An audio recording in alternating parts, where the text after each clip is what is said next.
What's going on, YouTube? OCD for EDC here. And what I got for your face balls today is we're taking a look at this little beauty right here. This is the brand new Hogue Deka that was the Blade Show 2021 new design. So what I'm showing off right now is the tritium that is in the Able lock bar. And this one happens to be the orange tritium, but they did offer it in two different colorways. They have what they called green, but it's actually yellow. And then this orange one here. Very cool. So let me turn my light on here. But really cool that they did this. And to me, it was a little bit of an opportunity missed because they could have made that insert blue. Which makes a lot more sense to me because all the hardware is blue. So it's really kind of a bummer, but you can see here, if I put a little UV light on there, that thing really glows like crazy. So that's pretty cool. And you can see down in there, you can see the orange ring around it and then the little tritium vial inside there. But otherwise, this Hogue Deka is a carbon fiber scaled Hogue Deka, but there's also some other differences compared to the original. And we're going to talk about that because I have an original Deca right here. This happens to be the red, white, and blue. And things have changed on the Deca. So, you know, the Deca has been a very popular model since it was released. These are all rocking 20 CV blade steel. Comes in either this drop point blade or a Wharncliffe. Personally, I'm not a huge fan of the Wharncliffe. It's really just the aesthetics of it. It's got a compound grind and it's just kind of a weird looking blade. But one of the other key differences here between the Show Deca and the standard or the original is the lack of these two screws. So you can see here we've got the 3 body screws in the standard position, but we no longer have these 2 screws. Now, to me, this wasn't a huge deal, but a lot of people complained a bunch about the number of screws in this knife. Now, technically, it was only 1 screw more than what was in the Benchmade bug out. But people freaked out and acted like it had 1,700 screws in it. And like I said, it actually just has 1 per side, so two extra screws, because the bug out actually has a screw right up here. So you have these 2 in the middle. The bug out only has 1, but it does have 1 up here where the stop pin is held in, and the Deca does not have that screw. So, you know, but it didn't stop the people freaking out about the number of screws. Now, the other really nice upgrade, you can see on the standard Deca, it came with 2 screws and a block-off plate for the pocket clip. The new Deca did not come with that, but what it did come with is a new designed pocket clip, which is absolutely fantastic. This clip is wonderful. Now, on all of my Decas, I changed out the pocket clip for this one here is off of from Civivi, and functionally it works extremely well. I don't really mind the looks, but the new Deca clip is really phenomenal. I'm so happy to see Hogue step up their pocket clip game, because that's the one area that I felt like Hogue was really lacking, was in the pocket clips. Now, I do have another Hogue knife that I picked up at the show that's not available yet and won't be available until next year. This is the Hogue Ballista. And it is an automatic, a side opening auto, but you can see the new clip design here. Again, deep carry, and it's got these louvers for grip when you're pulling out of the pocket, and they're spectacular. And then, of course, the American flag on there, which y'all know I love that, hence the backdrop. So, the Ballista we'll talk about in a different video, but the Deca here, very, very cool. Awesome brand new offering from Hogue. And the carbon fiber is absolutely beautiful. It really shimmers and dances in the light extremely well. It's got the same mill pattern that the original did with these lines going kind of crisscrossing. So the exact same milling. It's kind of hard to see on the carbon fiber, but it's definitely there and you can feel it. So it provides some really good grip and texture. But the new pocket clip is fantastic. So you got the upgraded deep carry pocket clip. You've got the tritium insert there in the able lock bar, and then you have these two screws removed. So really, really cool, and super pumped to see them do this. So yeah, all the way around, I'm really, really happy with the new Deca. Otherwise, dimensionally, it's the exact same. Still 20 CV blade steel. Obviously, this is a black coated blade. And then you've got all tie blue hardware. So pretty sure that the thumb stud is also titanium and obviously blue. To me, I wish they would have done blue for the tritium because that is a color option for tritium. But they didn't do that. I would have rather seen them, if orange was the color they wanted to go with, or yellow, I would have rather them make the hardware match the tritium. So, this would have been equally cool if all the hardware was orange, or with the yellow one, make all the hardware yellow. I would have been fine with that. To me, it's just a little weird that they did it different from the hardware. So, not a big deal. But let's check out the weight, because I haven't weighed this yet. The new Deca certainly feels lighter. Certainly it's got, it's missing 4 screws over this one, but screws aren't very heavy. So let's get a benchmark here. Now this one does have this Civivi clip, but I don't know that it's any heavier. I would actually assume that this might even be lighter than the factory clip that came on the Deca. So 2.62 ounces for the standard G10 and 2.34. So yes, it definitely is lighter weight, which, both are very lightweight anyway. But having it be a little lighter, a little closer to the bug out, this certainly is in direct competition with the bug out. And, in my opinion, it's a little nicer knife than the bug out. You're getting either G10 or carbon fiber here. You're getting 20 CV blade steel instead of S30 with the bug out. The standard bug out is FRN handles. Now the bug out was always winning in the pocket clip game compared to the Hogue Deka, but not any longer. This clip functions beautifully.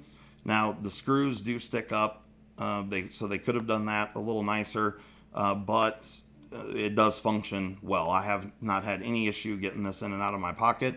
You can also see here that we got blue standoffs, and on the original, on this variation, they are black. It looks, they're actually a little bit different shape. The ones on the standard are a little larger in diameter. But we're going to pull these apart real quick and see what kind of differences we have in these knives. I'm just kind of curious to see if they made any changes internally to the Deca with the lack of the 2 screws, which I'm sure there are some changes. So, obviously the 2 screws before were holding the liner. Oh, and I actually have to pull the pocket clip to get at the screw that's below it. So certainly disassembling the Deca, you've got a few more screws to deal with. But again, to me, it wasn't that big of a deal, but a lot of people just, like to throw fit, I guess. But let's take a look, see here, get this one side, get the scale off this side here and see what we're working with. Okay, so here you can see the standoffs, pretty good size, and you can see the liner there, and you can see why we have those 2 screws. It holds in the little half liners, very similar to the bug out. Like I said, the bug out has 1 screw back here, and then it has 1 up here on the stop pin.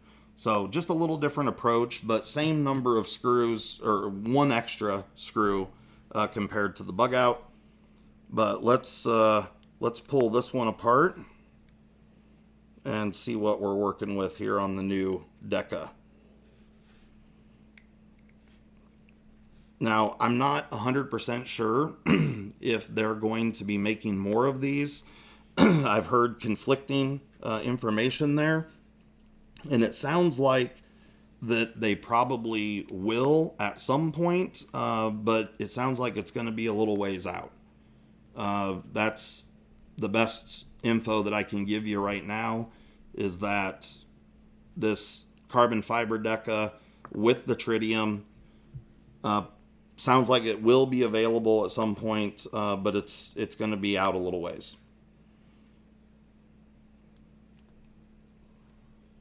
Come on.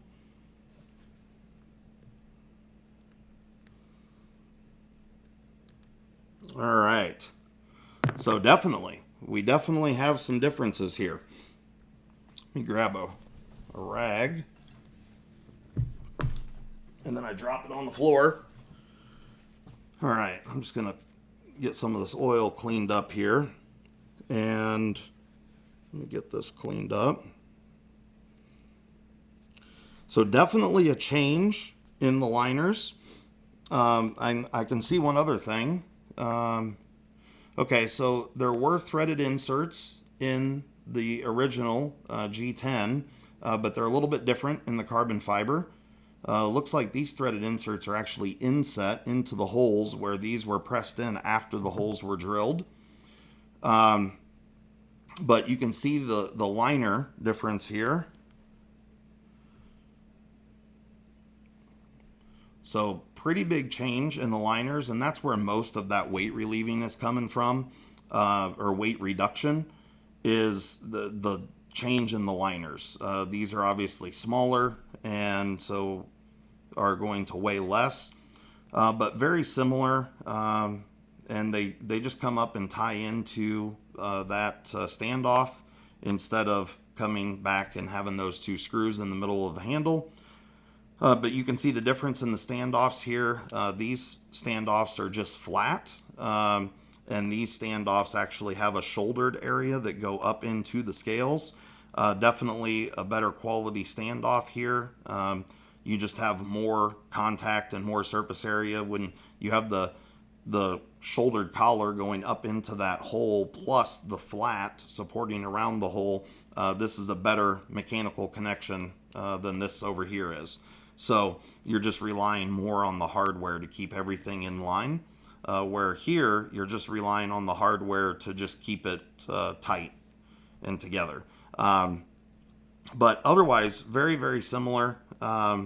So super cool that they were willing to make a change, a noticeable, worthy change to a model that was already very popular.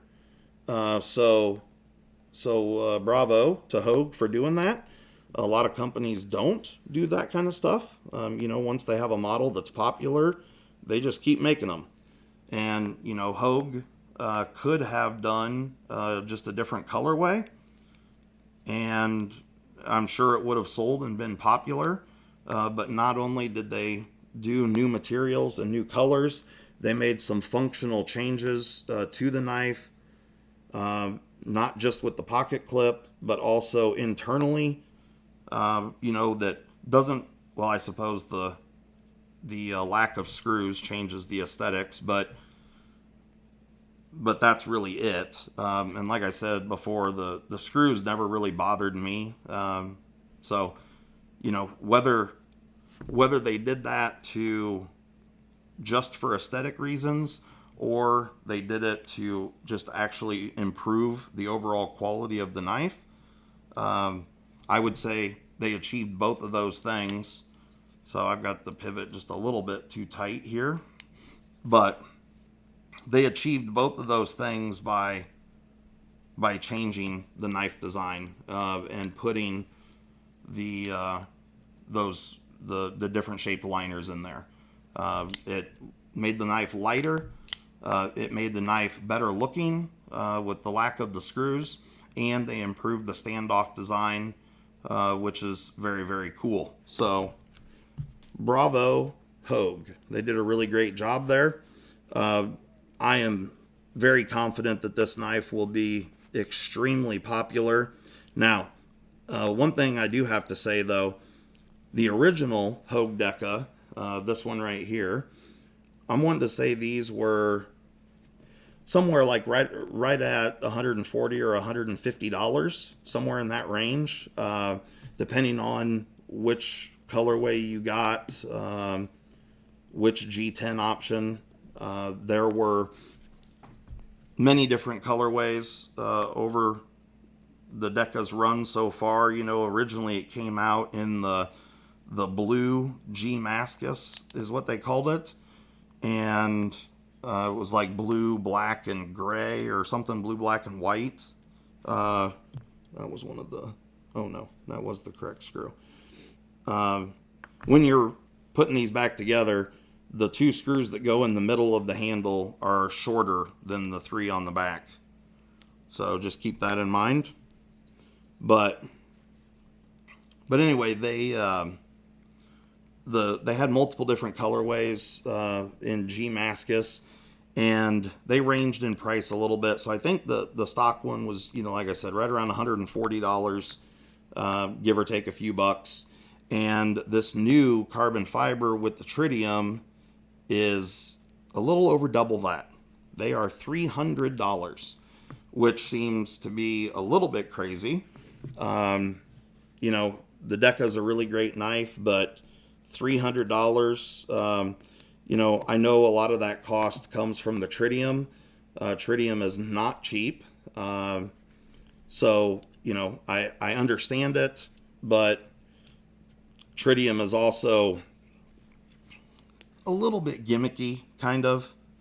You know, I mean, it's one thing on sights and stuff like that, but to have it on the lock bar of your knife, you know, I mean, it's cool. Don't get me wrong. Like, I'm fine with it. I just, if they offered, you know, that setup right there without the tritium for $200, I think, you know, I'd be a little happier about it. Oh, good Lord. I got that pivot way too tight. There we go. Yeah, the action on the Deca is very, very good. Once it's broke in, they're fantastic. This one here is brand new and not broke in yet, but still good action. So these are riding on phosphor bronze washers, and just a really, really great EDC. You know, it's super lightweight. It carries extremely well. Like I said, dimensionally, they're the same. Same thickness, same everything on the exterior, with the exception of the screws and the clip. But obviously internal, they made some significant changes there. So that's wonderful to see. I really dig it. Now, while I was at Blade Show, certainly spent quite a bit of time at the Hogue booth and picked up a handful of things from there. And then the designer here, Mr. Alan Elishewitz, he had a booth set up right next to them where he was selling some of his custom stuff, as well as, you know, fielding questions and whatnot for the Hogue models. So it was really cool to get to meet Alan and check out some of his custom offerings. All the folders that he had there sold almost immediately. And then actually, Alan Elishewitz has got a brand new model, which BJ Hill over at Hilltop Knives and Gear picked up one. He has a brand new model coming out that is made by which is pretty cool. It's a titanium frame lock, or, well, I guess you could call it a bolster lock, but really cool looking knife. Comes in a few different colorways. So if you guys want to see that, go check out BJ Hill's channel. I'm sure he'll be showing it off because it's definitely a cool one. But anyway, guys, that's about all I got for your face balls today. What do you guys think of the Deca? Let me know down in the comments. What do you think about the tritium? Is it worth $300 to you? It's definitely a beautiful knife. It's really cool, but you know, it is pretty spendy, that's for sure. And you're paying quite a bit extra for that small little fanciness there. So to me, the pocket clip was the best upgrade. That's what I like about this knife the best. And definitely it was a worthy upgrade because the original clip was just no good. Hence why I changed it. So there you go, guys. Hopefully you enjoyed that. You know, do all the things, like, comment, subscribe, all that good stuff. And we'll catch you next time. Oh, I'm putting all these videos in a Blade Show 2021 playlist. So you guys can go and check out that playlist and watch every video. I'll have one on everything I picked up, as well as just kind of some overviews. But yeah, also tune in on Sunday night. This coming Sunday night, we're going to do a special live show, 8 p.m. Central. And I'm going to get down and dirty and tell all the good stories from Blade Show. So it'll be story time with OCD this Sunday night. I'm gone.